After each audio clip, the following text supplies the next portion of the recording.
早晨！而家喺入大阪啊！咁呢間係我住嘅酒店，而家就出發去大阪城。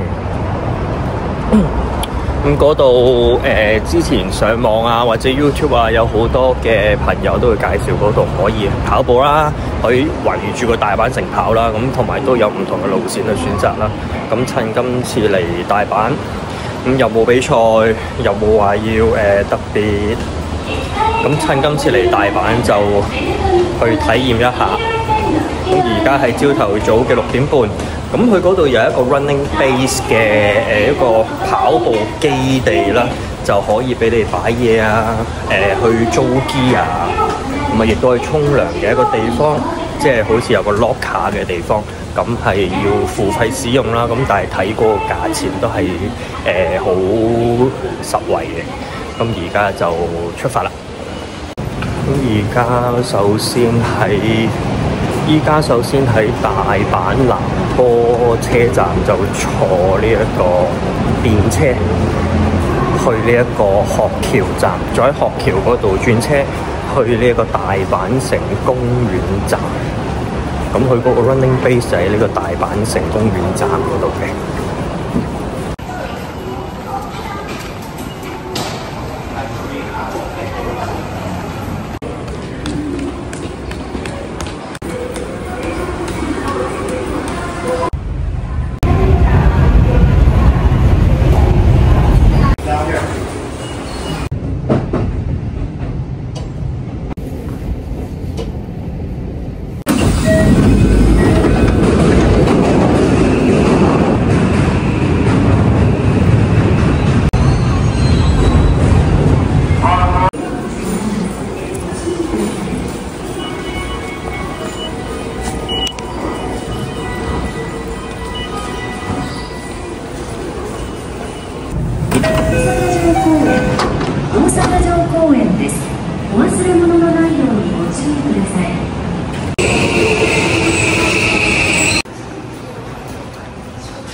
終於嚟到大阪城公園站啦！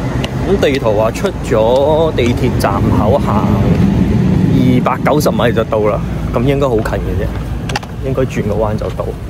去呢一度我都係第一次嚟，我見到都有好多嘅鋪頭啊、cafe 啊，上下2層咁樣樣，咁有一啲都未開嘅。咁我而家要去嘅呢個地方咧 ，running base 啦，咁佢就開7點嘅，咁而家7點07分啱啱好。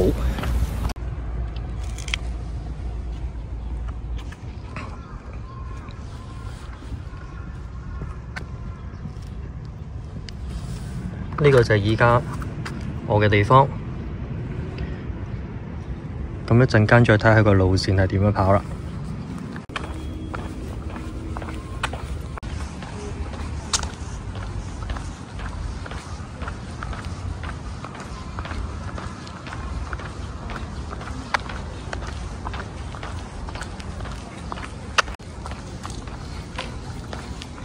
嘿，我哋到啦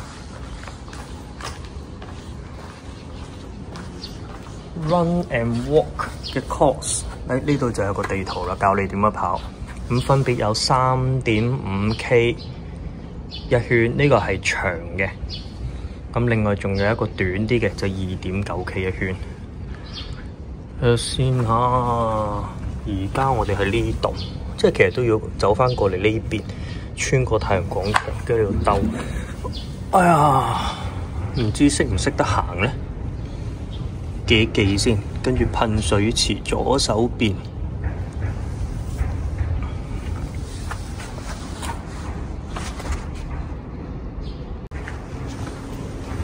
呢個就係個 running base 啦。大阪城營業時間7點去到10點半，咁10點 last order。咁佢另外仲有休息嘅，咁仲有咖啡啦、租衫、租鞋啊、沖涼 locker 都可以。佢有件衫冇得要彈翻成。咁見到佢租嘅鞋係 Asics， 咦？要唔要試對 Asics 咧？我今日自己着嘅呢對係 B-Mine 嘅 B-Mine 嘅3.0。咁 Turbo 嗰對我就攞嚟比賽咯。好，而家入去先。呢度可以租鞋啊！哇，呢對其實我想試喎，但我驚我突然間着唔慣。咁就可以租毛巾啦。咁呢一度咧，佢係呢一個 usage fee， 咁啊入現金嘅，啱啱好1000円。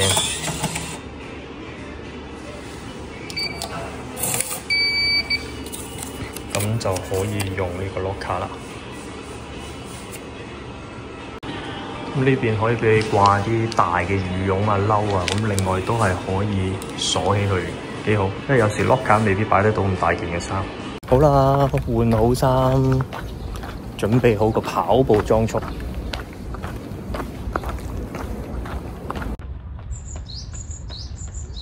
我仲好驚揾唔到路添，佢呢度幾好啊，有埋指示，向住呢個方向就係 long course 啦，已經好多人跑緊啦。個環境好正啊，未跑先興奮。好啦，開始啦，但係要揾個地方擺水，點解又唔會阻到人哋咧？當一個水站，好似跑馬地咁樣，放喺邊咧？放呢個旁邊得唔得咧？會俾人哋執咗嘅咧？哎呀，擺呢度先。今天跑步在大阪城。大家好，大家好。黑影，还有黑影跑步日记，黑影跑步日记，大家记得关注。OK， 李大哥，我常看他的频道，学到很多東西。哪里？大家一起加油！加油！加油！加油！謝謝大家。哇，啱啱真係太好彩啦！遇到一個好知名嘅 YouTuber， 跑步界 YouTuber， 係啊，喺日本度住同埋工作，咁佢成日都會喺自己嘅頻道叫做黑影兒跑步日記。咁佢成日都分享唔同嘅跑步技巧啊、比賽啊咁樣樣，咁都有好多好值得喺實戰可以用到嘅一啲經驗。所以我最近呢半年嘅比賽好多都有 take 到佢嘅 advice， 咁都好幫到手啊！跑步就係咁嘅，即係我覺得任何嘢都係大家互相分享，一齊進步，一齊交流，真係非常好彩。一起步就見到佢，咁佢帶我跑咗3-4公里，咁佢教我跑外邊，咁我一陣間內邊、入邊都跑下咯。而家冇特別嘅比賽，都係輕鬆跑下。今日天氣幾舒服，好似話晏晝會落雨，咁同埋聽日都會落雨，咁所以可能今日跑多少少咯。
跑完啦，22公里，平均4分27。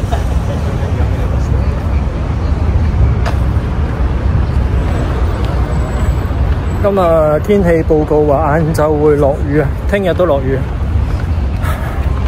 啱啱後半段比較危焗，頭7K 就比較舒服，後邊啊開始焗住啊，想落雨啊。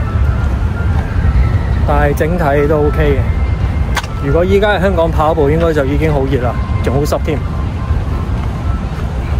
沿途見到好多學生啊，嚟大阪城公園呢邊旅行。學校旅行，佢仲有呢啲好似湯馬斯小火車咁樣，可以帶你遊大阪城一圈。大圈就3.5K 啊，細圈就2點幾啊。呢度仲有間 Starbucks， 哇！要買支水先。如果唔用嗰個 Run Base 咧，呢度都仲有個 locker。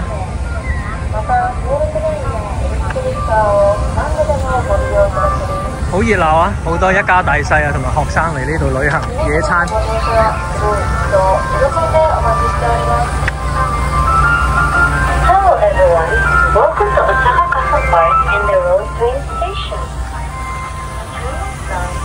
咁啱啱我支水就擺呢度，當一個水站，好似跑馬地咁樣樣。呢個應該係佢其中一個地標啊，噴水池。好啦，咁啊，大阪城公園跑步徑介紹完畢，完成，拜拜。